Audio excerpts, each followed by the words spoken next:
Assalamualaikum warahmatullahi wabarakatuh. Nama saya Rizky Alawan Siregar, NIM 0501193212 dari kelas EK4G Istanbul 2019. Nah, pada kali ini kita akan membahas tentang penduduk dan sumber daya dan pembangunan sumber daya insani. Kenapa kita harus bahas ini? Karena memang ini adalah hal terpenting dalam memahami konsep bernegara, baik secara aktualisasi SDM-nya dan bagaimana pengelolaan ekonominya. Nah, pertama yang kita ketahui adalah penduduk adalah apa itu sebenarnya penduduk. Nah, penduduk adalah suatu rakyat warga negara yang mempunyai hak dan kewajiban dilindungi oleh suatu negara, yang mana negara itu harus bisa memberikan kenyamanan dan harus bisa melindungi secara standarisasi dalam bernegara tersebut. Itu adalah satu penduduk. Nah, kita akan membahas tentang bagaimana pembangunan sumber daya insani. Yang kita ketahui pertama, mari kita bahas sebenarnya sumber daya itu sangat banyak, baik secara sumber daya alam, sumber daya manusia. Ini adalah sangat berkesinambungan, artinya saling berhubungan. Tidak bisa kita hidup tanpa ada keduanya.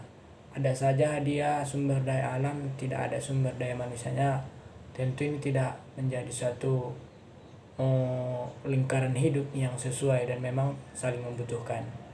Nah, apa sih sebenarnya pembangunan sumber daya insan ini? Yang mana kita ketahui sumber daya insan ini adalah suatu proklamator atau penggerak yang bisa mengelola dari berbagai aspek. Yang mana kita ketahui, nah, penduduk sebagai modal pembangunan. Kenapa sih dikatakan penduduk sebagai modal pembangunan? Ya, kita ketahui negara itu didirikan syaratnya harus ada penduduknya. Tentu yang bisa bergerak menjadi proklamator untuk membangun itu adalah itu adalah penduduk. Nah, layaklah disebut itu penduduk sebagai modal pembangunan. Yang mana kita ketahui negara yang saling berkembang dengan dimana meliputi surplus ekonomi dengan manusia, sehingga modal pembangunan tidak dapat digantungkan hanya pada yang ketersediaan itu, baik secara sumber daya alamnya hingga kekayaan alamnya tersebut. Maka intinya pembangunan itu, asetnya itu adalah salah satu yang tidak bisa dilupakan adalah SDM-nya.